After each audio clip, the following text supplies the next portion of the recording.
Hi friends, again welcome to Malayali life movie review. ഇന്ന് ഞാൻ നിങ്ങളുടെ മുമ്പിൽ എത്തിയിരിക്കുന്നത് പ്രണവ് മോഹൻലാലിനെ നായകനാക്കി അരുൺ ഗോപി സംവിധാനം ചെയ്ത ഏറ്റവും പുതിയ ചിത്രമായ 21ാം നൂറ്റാണ്ട് എന്ന സിനിമയുടെ വിശേഷങ്ങളുമായിട്ടാണ്. ഗോവൻ സൗന്ദര്യം ആവോളം ആസ്വദിക്കുന്ന സിനിമകൾ വളരെ ചുരുക്കമായി മാത്രം ഉണ്ടായിരിക്കുന്ന മലയാള സിനിമയ്ക്ക് ആ ദൃശ്യഭംഗി സമ്മാനിക്കുന്ന ചിത്രമാണ് 21ാം നൂറ്റാണ്ട്.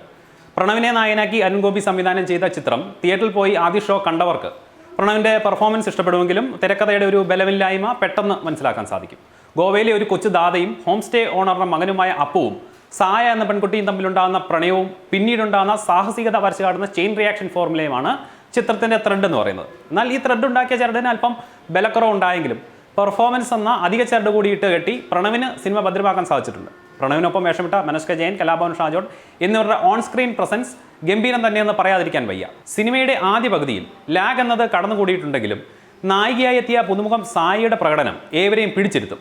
എന്നാൽ പ്രണവിന് ആറാടാൻ പറ്റിയത് റിവെഞ്ച് മൂഡിലേക്ക് മാറിയ ചിത്രത്തിൻ്റെ രണ്ടാം പകുതിയിലാണ്. ഒറ്റ ത്രെഡിൽ പറയാവുന്ന ട്വിസ്റ്റോ ബോക്സ് ഓഫീസ് തകർത്തുവാരും എന്ന് ഉറപ്പിക്കാവുന്ന വമ്പൻ താരനിരയൊന്നും ഈ സിനിമയിൽ ഇല്ലെങ്കിലും താരപുത്രന്മാർ ഭാവിയിൽ അരങ്ങുവാഴാൻ പോകുന്നതിന് മുമ്പുള്ള കർട്ടൻ റൈസർ കാണണമെങ്കിൽ 21ാം നൂറ്റാണ്ട് തിയേറ്ററിൽ പോയി തന്നെ കാണണം. പ്രണവ് മോഹൻലാലും സുപ്രധാനം സുരേഷ് ഗോപിയുടെ മകൻ ഗോകുൽ സുരേഷ് ഗോപിയും ഒന്നിച്ച് അഭിനയിച്ചിരിക്കുന്ന രംഗങ്ങൾ ഏവർക്കും ഇഷ്ടപ്പെടുമെന്ന് ഉറപ്പാണ്. പിന്നെ പൊട്ടിച്ചിരിക്കാനുള്ള വിഭവങ്ങളും സിനിമ ആവോളം സമ്മാനിക്കുന്നുണ്ട്. ധർമ്മജൻ ബോൾഗാട്ടിക്കും ബിജുകുട്ടനും കോമഡി രംഗങ്ങളിൽ വളരെ മികച്ച രീതിയിൽ മിന്നാൻ കഴിഞ്ഞു. ഗോവയിൽ നിന്നും തന്റെ പ്രണയിനിയെ തേടി കേരളത്തിലെത്തുന്ന അപ്പുവിന് നേരിടേണ്ടി വരുന്ന വെല്ലുവിളികളെ മാസ് ആക്ഷന്റെ മസാല ചേർത്ത് വിളമ്പിയ അരുൺ ഗോപി മാജിക്കിന് മികച്ചൊരു പ്രോഗ്രസ് കാർഡ് തന്നെ കൊടുക്കാം. ബോളിവുഡിനെ ഓർമ്മിപ്പിക്കുന്ന വിധം പ്രണവ് മോഹൻലാലിന്റെ ആദ്യ ലിപ് ലോക്ക് സീൻ അടക്കം 21ാം നൂറ്റാണ്ട് പ്രേക്ഷകന് സമ്മാനിക്കുന്നുണ്ട്. അരുൺ ഗോപിയുടെ രാമലീലയുടെ വിജയത്തിളക്കവും പ്രണവിനെ നായനാക്കി ജിത്തു ജോസഫ് സംവിധാനം ചെയ്ത ആദ്യ കണ്ട ത്രില്ലും വെച്ച് 21ാം നൂറ്റാണ്ടിന് ആരും ടിക്കറ്റ് എടുക്കേണ്ട. 20ാം നൂറ്റാണ്ട് എന്ന ചിത്രത്തിൻ്റെ ഏതോ ഒരു മയം വെച്ച് തിയേറ്ററിൽ എത്തുന്നുവെന്ന് ആദ്യം പലരും പറഞ്ഞെങ്കിലും ചിത്രത്തിൽ 20ാം നൂറ്റാണ്ടിൽ അഭിനയിച്ച താരങ്ങളുടെ മക്കൾ അഭിനയിച്ചതെന്നല്ലാതെ യാതൊരു ബന്ധവുമില്ല ആ സിനിമയായിട്ട്. മാസ് ആക്ഷൻ പ്രതീക്ഷിച്ച് പോകുന്നതിന് മുമ്പ് ഇതൊരു പ്രണയകഥയാണെന്ന് കരുതി മാത്രം തിയേറ്ററിൽ പോവുക.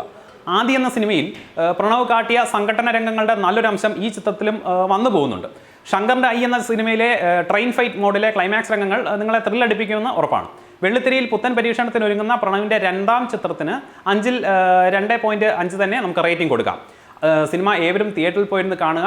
സിനിമയുടെ അണിയറ പ്രവർത്തകർക്ക് എല്ലാ ആശംസകളും നമുക്ക് നേരാം. അടുത്ത സിനിമ റിവ്യൂവിൽ കാണുന്നവരെ ബൈ.